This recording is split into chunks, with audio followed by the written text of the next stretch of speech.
Okay, we're going to be going over some of the actual Gwent gameplay from the tournament at the end of the quest, Gwent Turn Tournament. You have to use the Skellige deck for all the matches in the tournament. So we're going to go over some of the strategies you can use with the Skellige deck. Going to be using this mushroom card whenever we can. You apply it on top of a berserker card to increase the card to a higher value, such as there's a 2 card with a berserker wearing a bear rug over his head. You apply the mushroom to that card, it turns into a bear card, which is an 8. So it's a fun little card to use, not the most powerful, but satisfying to pull off.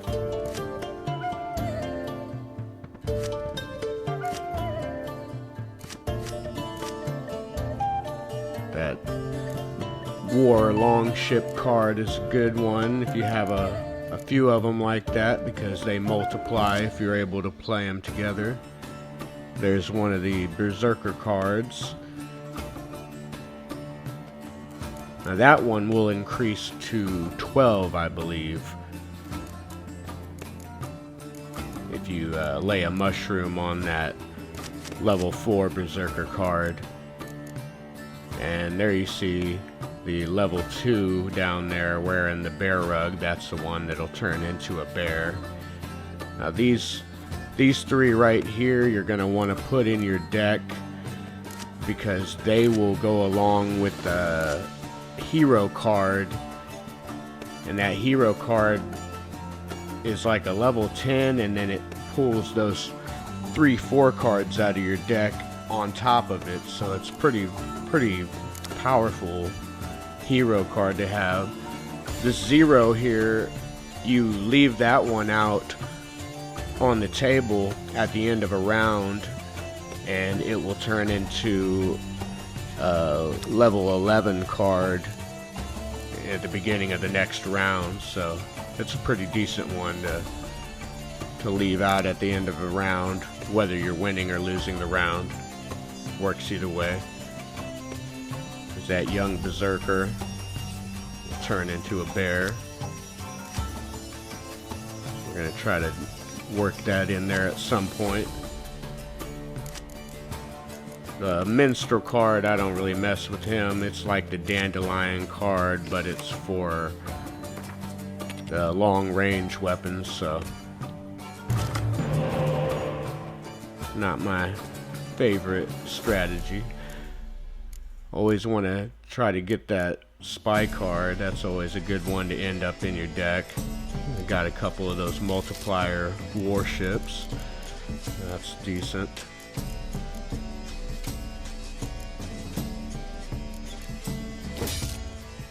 Now with the spy cards, anytime you got one of those, it's good to play it right away, just so you can get the cards for it and plan your strategy knowing all that you're working with.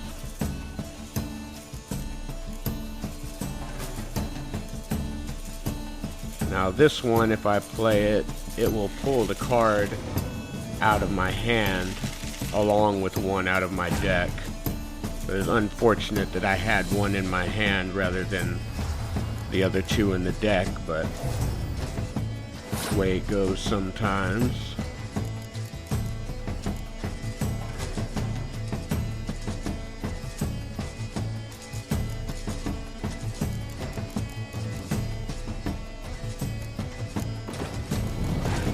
Like we're going for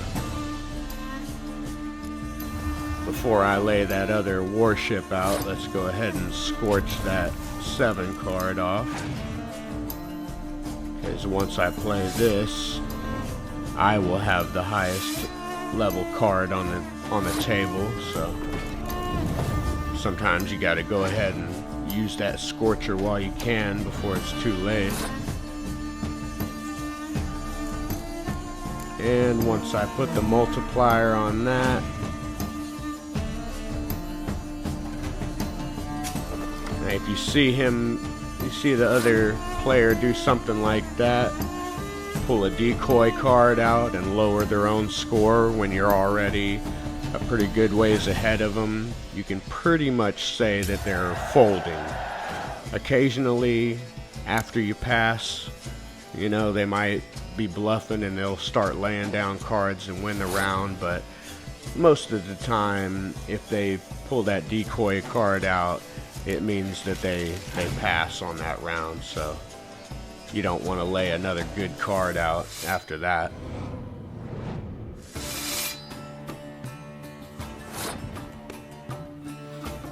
Now that's a pretty strong hand he came out with. I should have laid down this 0 card right there, because it would have turned into an 11. But I was still learning about that 0 card at the time I played this match, so I failed to do that. But it still worked out for me, because the Skellige perk pulled those 2 cards out of a previous hand onto the page, and happened to be a really good 2 cards for it to do that too. And once I hit the horn on there, it'll double it, and that puts us safely ahead and winning the match. So that's the first match in the tournament won.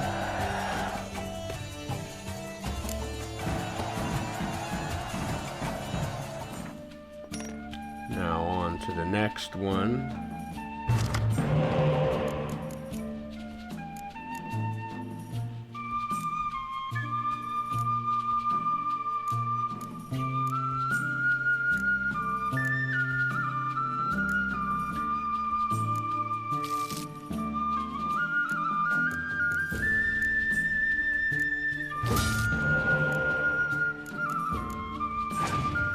Now again, we're going to play that spy card right off the bat. I think it's the only spy card I have in the Skellige deck because it's a hero card.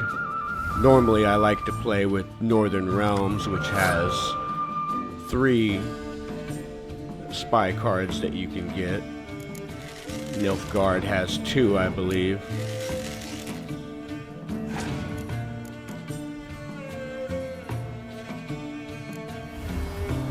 That was that Gauntro Dim I played, which brings the other 2 cards out of the deck. Now for those to work, you have to actually put all the cards in your deck. You can't have them, you know, off to the side. But those cards came from the Hearts of Stone expansion, I believe.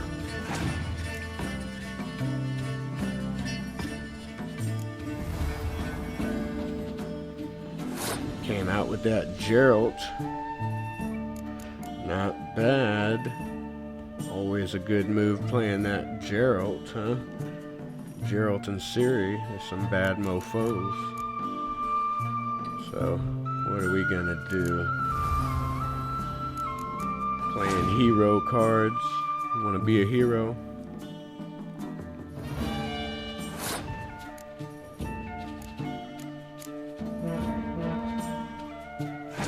Go ahead and multiply that bear. And this fool just came with that.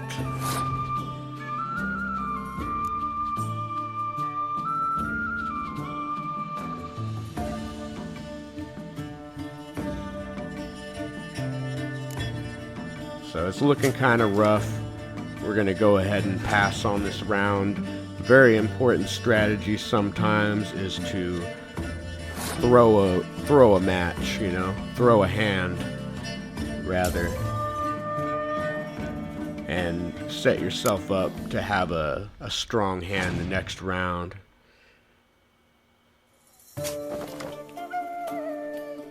He acts like he already knows it's going down. Maybe he was just getting rid of that decoy card.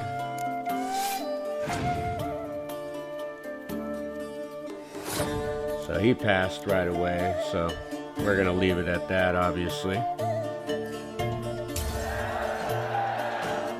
He's doing the same strategy I just used against him, throwing a hand with a better chance of winning the next one.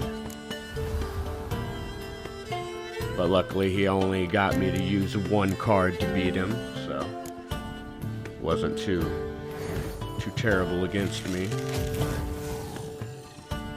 Now that was a bonehead move. I didn't realize that by playing that I would just kill myself because it was the highest level card on the table at the time.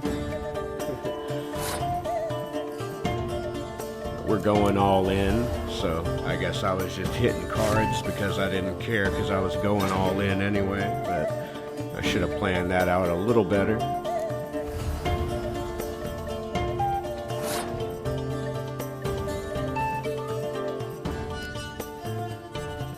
So like I said, we're just going all in. I'm gonna play this. You have a choice to play that in close combat or mid-range, and I chose the close combat because I have the dandelion card, which will double the effect of that bear card, and that might have been the difference between me winning and losing, where I played that bear card.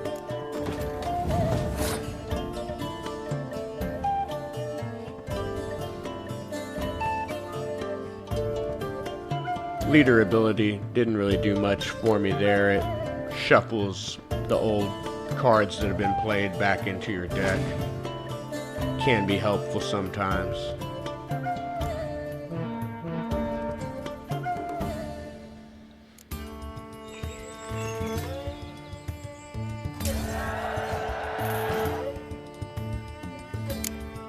Okay, on to the next challenger here.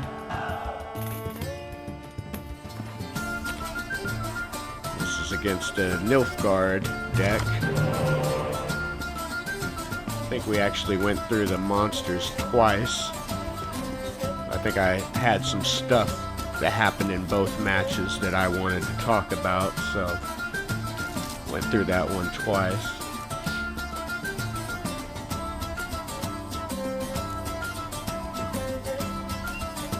So that boat will bring 2 more cards out of my hand, this boat right here. So that's a pretty decent one to keep. I think we're just going to switch out that bad boy, Crackhead Crate.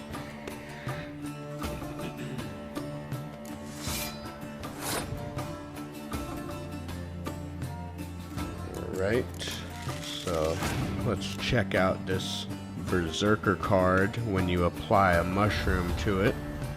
So we'll show you what that does.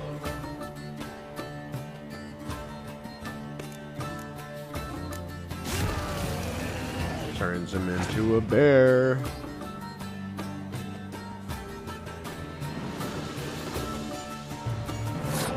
And since we have this decoy card, we can just snatch up that spy card that our opponent just played, and now we will use it against him in an attempt to keep our amount of cards that we have even.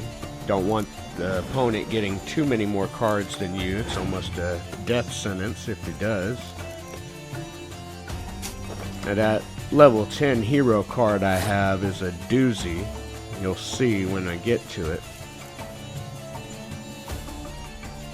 Now that hero card there can be used just like a mushroom to increase the effects of a berserker card.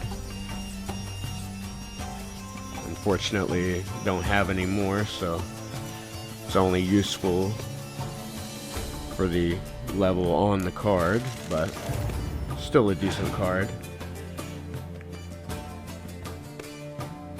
And he hit me with the Scorcher. That is painful.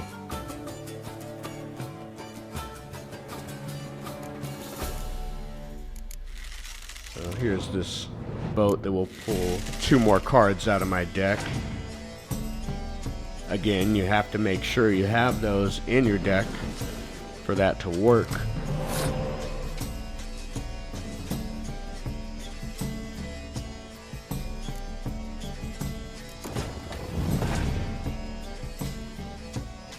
And yes, I was expecting him to pass. So now we can pass too. And I should be able to bring that spy card back with this Yennefer card.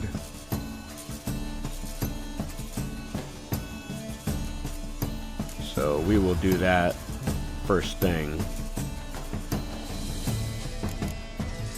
Kind of a tough choice now. If you pull one of those 4, the boats that pull out more cards, it will not work. If you're using a resurrection card like that, it will not pull out all 3 cards. It will just play the 1, so keep that in mind. Guess I chose to go with the bear rather than the spy card. A decision that could have cost me the match, but guess I had this other one, so.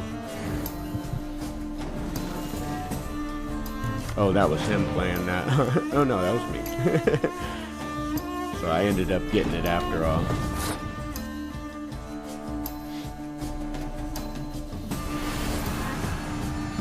Play that crackhead crate card.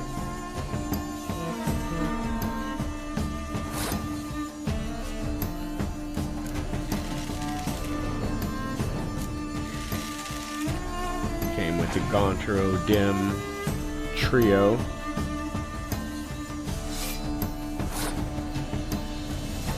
And I'm pretty confident I don't have to throw this match or this round. So, going to be going all in.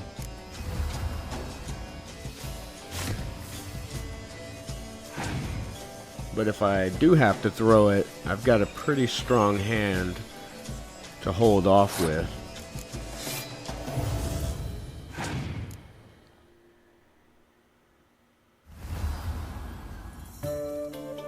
So let's lay our hero cards out, huh? I was saving the best for last. You'll see this whopper of a hero card I'm about to play.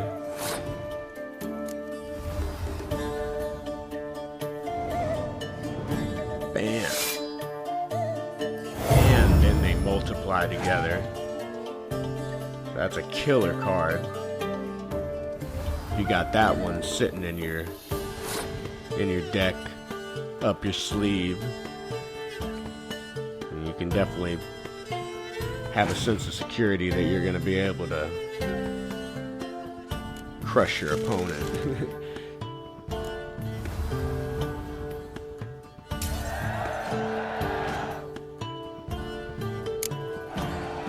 Alright, so that's the Nilfgaardian smashed. Your Excellency, a pure pleasure to play you. The pleasure was mutual. And here at the end, Congratulations, Richard. I'm going to go ahead and show you how you play that 0 card, how that one works out. And I'm going to leave you with that. Hope you enjoyed the video. Hope you love Gwent as much as I do. Going to come back at you with the Skellige versus Skellige match, as well as the final match of the tournament. So stay tuned, please like and subscribe. Time Attack Mode Gaming for more Gwent and more Witcher 3 tips and tricks.